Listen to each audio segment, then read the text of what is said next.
Okay, ladies and gentlemen, I'm Raja Sampati. Welcome to Let's Take Two with Calm Corporate, a show where I talk to leaders, leading not just with their intellect, but also with their hearts and what we can learn from them to live a more meaningful professional and personal life. My guest today is Bonnie Van. She's a partner and head of brand strategy at the leading ad agency Goodby Silverstein and Partners. Her leadership has earned GS&P, the Cannes Grand Prix Lion in the creative strategy, gold, silver, and bronze Effies, among other leading industry awards.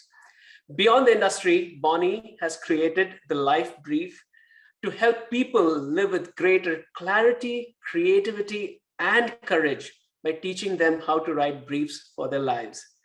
The Life Brief has evolved from an agency talk into a workbook and speaking opportunities at major companies and conferences like South by Southwest, which is where I met Bonnie in Austin in 2022 and took her Life Brief workshop, which absolutely blew my mind. And I knew I had to have her as a guest on my podcast. So Bonnie, thank you so much. And welcome to Let's Take Two. Wow. Thank you, Raja. Thank you so much for having me. Absolutely. So let's jump in. My first question is, how did the idea for the Life Brief come about, and how did it evolve into this workshop that you're teaching now? Well, I don't know that it was an idea. It just happened. And it happened during a moment of personal crisis. I think a crisis of meaning in my personal life. And this was way back in 2010. And I had 3 kids, very young, under the age of 5. I have 4 kids now, so we kept going. Nice. But at this moment, my marriage was really under a lot of tension. And I was questioning, am I with the right person? What have we created together? Can I hold this life that we've created together? Can I keep going? So some really big questions. And at probably my lowest and darkest moment, I did what I turned to my strategist reflexes and I wrote a creative brief. And I don't know if your audience really knows what creative briefs are, but what we do as strategists. Yeah. Please tell us more. We ask a lot of questions. We do a lot of research, when we work with companies and brands, and then we take all those ingredients and we distill them down to the most essential bits. And that's what I really need to do in my life. And the driving question for me is, what do I really want? I was confused. I was in a fog. I had a lot of anxiety, that despair and desperation that maybe I had made the wrong choices. Maybe I couldn't hold the big life I had created for myself. I was exhausted, having 3 kids under 5, you're not getting much sleep. And I think it was either I'm going to let go of all this, or I've got to do something different. And so my reflex as a strategist was to cut through all the BS, all the, noise in my head, and kind of vomit out what was essential. And that was my first life brief. It was essentially a creative brief, but for my life. And it was a very naked and honest reflection of what I wanted. Not what we wanted, not what others wanted for me, but what I wanted. Wow. Selfishly, I'm going to thank your crisis, because the Life Brief is indeed, like I said, I took the workshop and it was very meaningful. And I'm glad that you were able to take something from your ad world, from your creative strategist cap, and translate this into a life tool, essentially, across industries, across, different barriers. So I'm grateful to your crisis. Thank you. It's such joy to be able to also give back,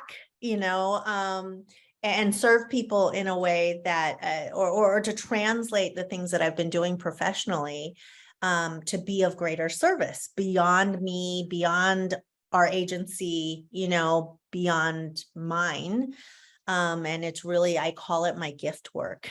I have my day job, my career, which is very important, but I also have my gift work. And so it's been a beautiful braiding of the two. Lovely, lovely. Thank you. So one of the things that I got from your workshop is, from the Life Brief workshop, is how to value things that are important to me in my life, right? Because you repeatedly made me, others ask ourselves, like, what do you want? What do you really, really want? Like at multiple times in the workshop as we progressed.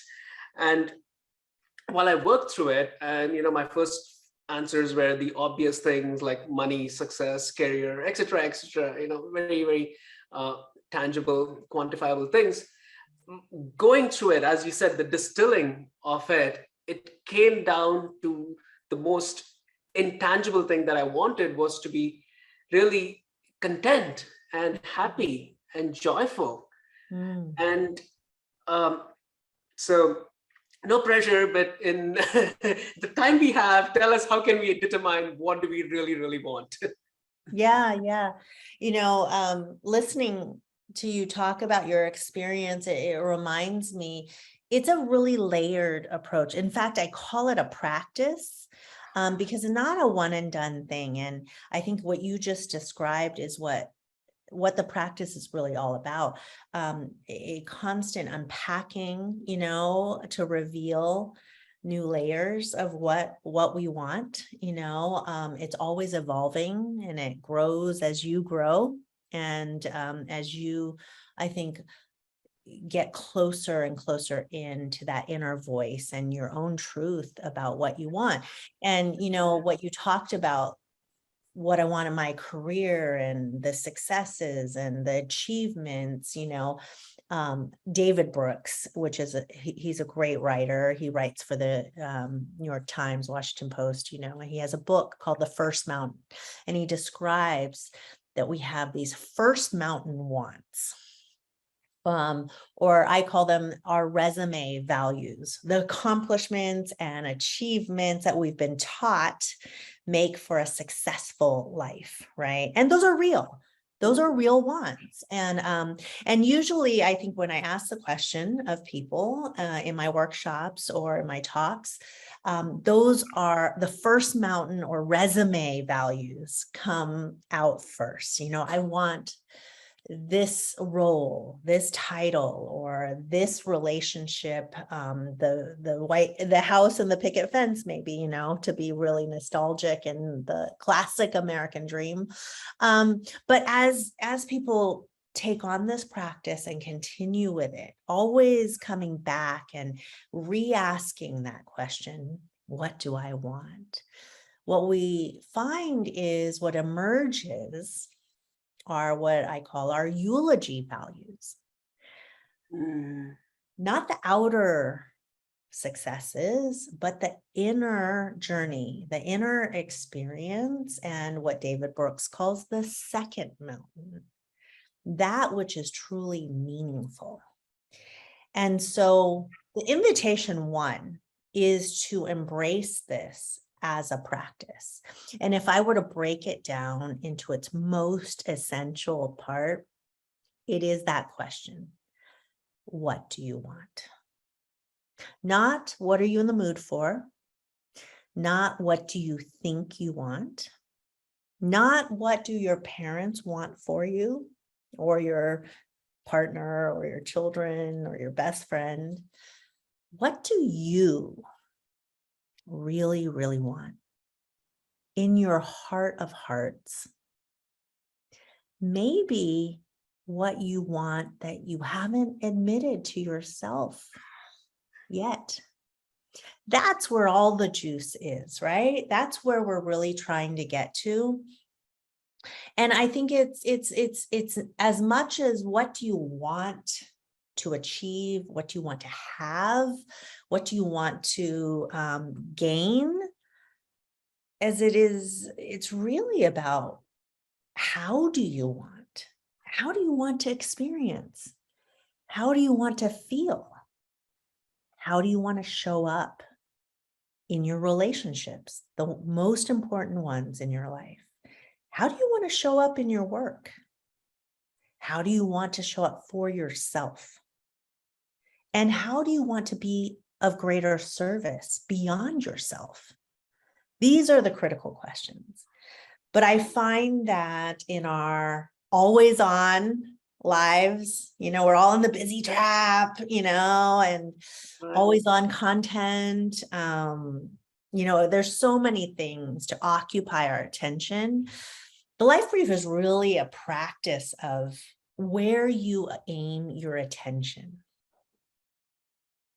Do you allow yourself to aim your attention at these questions and just sit with them? See what bubbles up. Or do you want to race to the next thing? Check the next box. Tune into the next show, whatever it is. The thing I find that's, really freeing or maybe empowering for people is, people think, oh, I don't have the time. This must be hard work. And again, if we were to break it down to the most elemental thing, we always have a choice on where we aim our attention. And that's the invitation of the life brief. To aim your attention, to unlock your curiosity, and allow yourself to sit with the questions.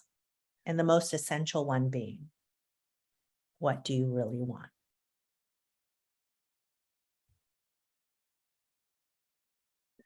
Yeah, I quite agree with you. Those eulogy values are so important. And I did a long meditation retreat recently, and sitting in for so many hours a day. One of the things that came to me, as my culture as Hindus, we cremate people, and you go to the cremation ground or whatever. There's people watching, and that's what I was wondering. Is like, have you ever looked at somebody who's being cremated? Their mortal remains, of course. It's like, oh my God, look at him or her. They had 1,000 bitcoins or No.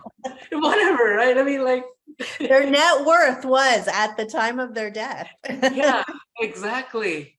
It came to me and I was just like, it was like a jolt. And it is such a great observation. We measure success during our lifetimes, in monetary value, and our media loves to, announce, what's Elon Musk's latest net worth, but those aren't the measurements at death. Even when Elon Musk dies, we will not be talking about what his net worth was, but we will be talking about who was he as a person? Who are you as a person? And did that line up with how you spent your time? Yeah, so true. And in the last discussion, you asked so many questions for us to be able to distill that. And this is great when you mentioned that this life brief is a process which you visit multiple times, because you're right. I mean, at that point, and if this, you're struggling for money and rent, go ahead and make that and whatever, and then come back and visit the life brief and say what's there in deeper meaning. And there's a lot of questions associated with that. And one of the things that you say in your workshop, which I've carried forward to this day, and it's very poignant, is the answers we seek lie in the questions we tend to avoid. Mm-hmm. Yes. Yeah. So just elaborate a little more on that for us, please. Yeah, I think the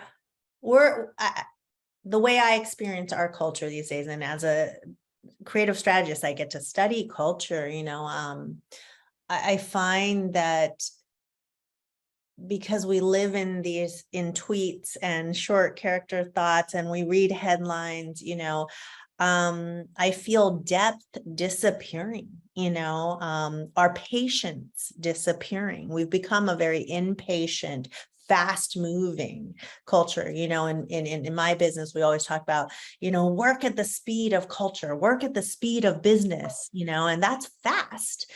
So we're not really taking time or to embrace reflection, and I don't think reflection has to take lots of time from a quantity standpoint.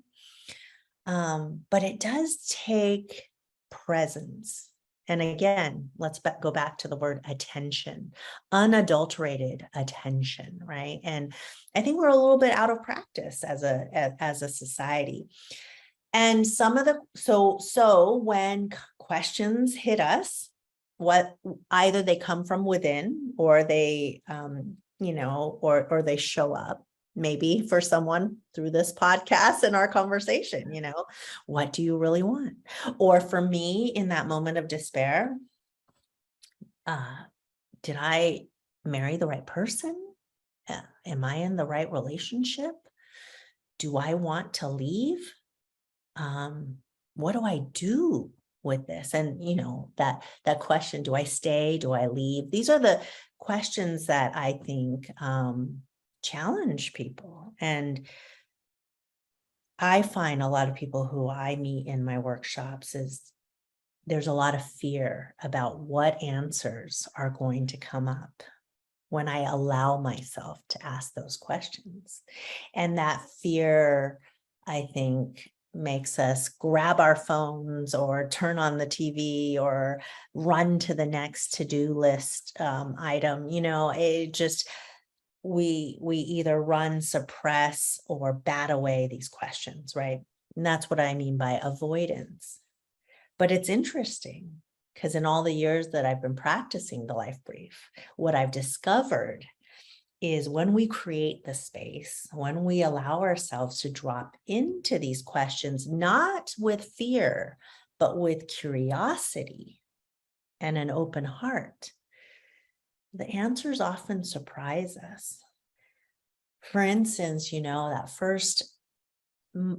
first life brief, when I was questioning my marriage and whether it was something I wanted to continue and invest in, when I really allowed myself to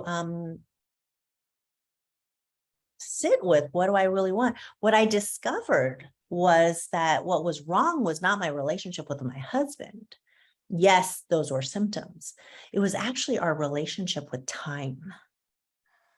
We were spending our time in ways that was creating a lot of friction in our marriage. So when I discovered that, because the theme of my original life brief was take our time. And what that meant was take back our time. That we needed to invest more time with our children, with each other, for ourselves. And that became really central to the brief I wrote that first time around. And that completely shifted everything. We moved from the Bay Area to Portland. I started commuting to San Francisco for work, which on the outside sounds like, wait, you needed time? How did that benefit you? Well, what that meant was I was home with the kids and with my husband 5 days out of the week versus commuting for 5 days and being at the office, right? So suddenly I was in Portland. We had this wonderful blended harmony where I could drop off the kids because we moved to a place that was 1 block from school. So I would walk the kids to school, and in 5 minutes be back in the home office and logging on to my next, call. And I was commuting to San Francisco, but I was only in the office 2 days instead of 5 days. And we were able to, I think, carve our own road and create a really harmonious rhythm between work and family and our marriage. I love it. I mean, you just walked us through this process of answering first, asking those difficult questions, answering, distilling, and then as we were talking about, coming to those intangibles is time with family, which, like I said, inside the VR headset, you're not going to get an upgrade. You're not going to look at it. Yeah, and actually my performance at work improved as well. Because, we think we compartmentalize all our, our lives, professional and personal, or, but they're all really, they bleed into each other and they affect one another. And when I felt I was able to give what I needed to give to my kids as a parent and to my partnership in my marriage, I also brought more to the workplace. And in fact, it was a huge surprise that my agency was going to embrace me moving and working from Portland. This was a decade before the pandemic and remote work. So this was really unheard of in our company, which was very much a hallway culture, so out of sight, out of mind. But the agency said, yeah, let's try this. And if it doesn't work, we'll both know. And then you can quit, when that happens. But what happened was I was able to lean in more, be more engaged. And 6 years into that brilliant chapter, I was promoted to partner, and took on a bigger role. And so it really didn't map out logically, but it was a beautiful series of unexpected twists and unimaginable rewards. Awesome. So I think the next question leads into this thing that you just spoke about. So you said, personal and professional lives, they intertwine, they bleed into each other. There's multiple this things. So how do we apply the life brief? And this is like a very spiritual term. You like to use synchronicities a lot. How do we apply this synchronously to both work and life? Because they are not different, like you said. How does it? Yeah, David White, I don't know if you've read any David White, but he has a great book called The Three Marriages. And I love the way he describes it. He says there are 3 essential marriages in all of our lives. The first is the more common one, that to another person, whoever it may be. The second is our marriage to work or our vocations, or it could be a side hustle or whatever we deem, whatever we call work. And then the third is the marriage to ourselves, which tends to be the most neglected, especially for women. Because we're always in service of other people. But what David White says is all 3 marriages are non-negotiable. So some people, I think, overemphasize one or really lean hard into one and neglect the other 2. But what David White says, the work in our lifetime is to uphold all 3. And to braid them together and find harmony within them. Because if you neglect one, the others will eventually come crashing down, because our human existence depends on all 3. Now, you don't have to invest in each one, you don't have to cut it up into beautiful thirds, and every day invest 30, 30, 30, in equal parts.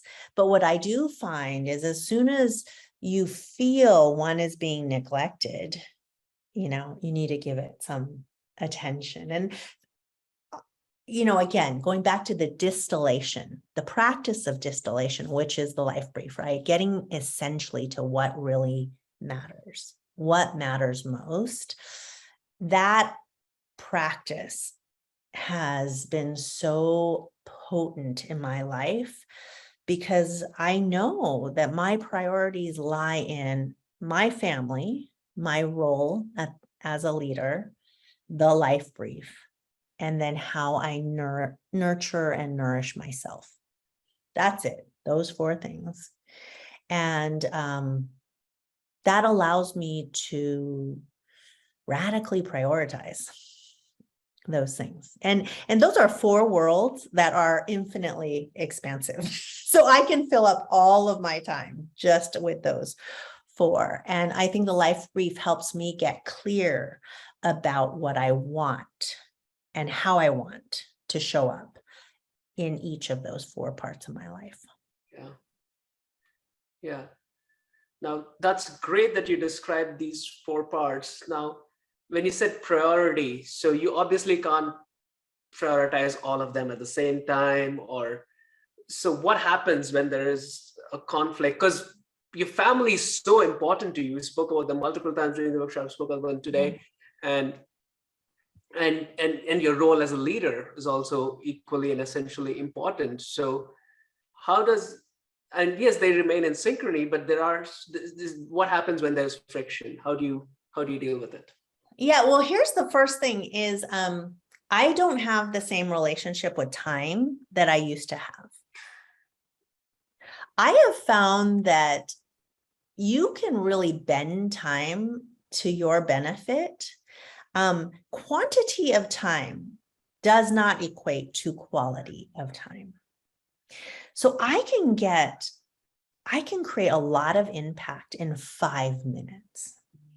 I can make 20 minutes exceedingly influential, so I no longer think I don't have time. I don't come from a place of lack anymore. I feel abundance in time. 5 minutes of unadulterated attention with my 9-year-old is better than 2 hours in the same room, deep into our phones or our technology, right? 5 minutes of a really meaningful connection, letting her know that she's important and that I heard her or I saw her in some way, that goes the distance. So I just want people to understand that the quality of time really stretches the impact. And it's the same when I come to work, As a leader, I might not be able to attend every meeting, but I know if I show up with my full presence to the most important meetings, the impact of that meeting will reverberate across the organization, right? And it's really about when I have my entire department together, what do I give them in that time to help direct and shape how they then use their time? How do you create ripple effects with the short slivers of time that you have? I've been writing a book for 2 years, and I dedicate maybe an hour a day or less sometimes 5 minutes, because a thought will come to me and I'll put it into my notes on my phone, capture it, but it's a big thought. And that might be all the time I spend on my book in a single day. But that thought captured has major impact for the outcome of the content. So I really invite people to shift how they see time. And again, the question is, where do you aim your attention? Because that affects how you spend your time.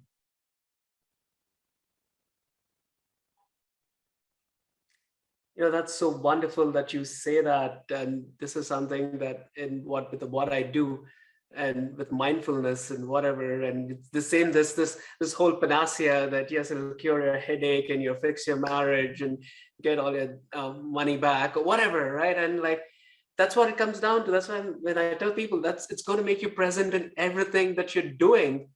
Yes. And that's where the joy is, right? I mean, the quality of times, Yes, when you're present, the time spent is so satisfying. Yeah.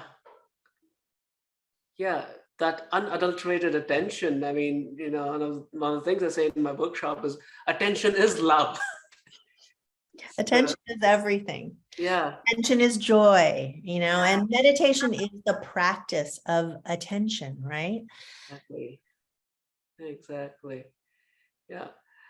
So, Bonnie, I learned so much today. I know I've taken your workshop, I've spoken, you've mentored me, and this conversation, I think our viewers will take a lot. But for me personally, there were just so many lessons again. So, thank you so much. I appreciate you a lot. I was just thinking, you're like a modern day philosopher masquerading as an ad strategist. uh,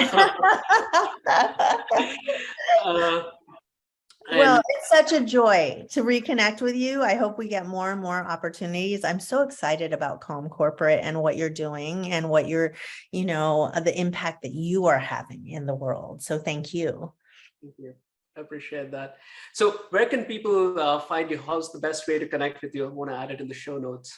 Well, the really easy way is thelifebrief.com. Okay. And that's where I share my talks, my articles, this interview will be there. And then I have a twice a month newsletter, super short. It's like a 3-minute read where I kind of share my reflections and tips on how to keep this practice going, how to either start it or keep it going in your life. And if you're a social media person, Living the Life Brief is my handle on Instagram. Oh, you okay? Perfect. I'll add all of those on the show notes. And you already mentioned that you have a book coming in 2023, so I'm super excited for that. So thank you. It's a labor of love. It is a true labor of love. But I've been over the years kind of dripping out this practice, to audiences in workshops or talks. And so this is the comprehensive kind of bringing everything together. And I'm really excited to put that out in the world. yeah, no, me too. I'm excited for the reach that it's going to have. So it's awesome. Well, thank you again.